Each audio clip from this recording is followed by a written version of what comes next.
او متعلما او مستمعا او محبا.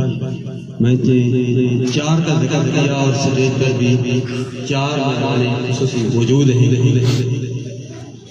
سرکار نے فرمایا معلم بن جاؤ،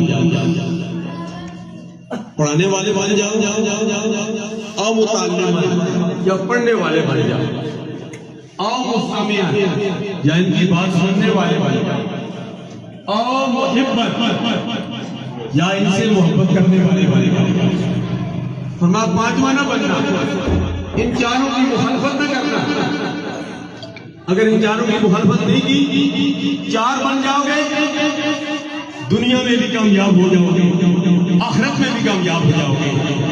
یہی مشن ہے پیکر خلاق محبت شیخ ریحان محمود صاحب کہ بچوں کا مستقبل تابناک ہو. میں سمجھتا ہوں یہ ان کے اساتذہ کا والدین کی دعائیں ہیں. بالخصوص حاجی پروفیسر رضوان محمود صاحب دامر خاتم العالیہ جب حج پر تھے، ان کے والد کے آنے کا وصال حج کے دوران یہاں ہوا. میں سمجھو یہ والد محترم اپنے اساتذہ کرام کی دعائیں ہیں، اور اس موقع پر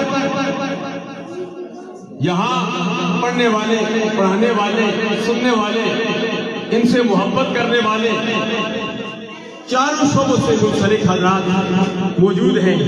میں آخر میں یہی پیغام دوں گا، اطلب العلم من المہد الی اللحد، یا آخری دم تک علم حاصل کرو.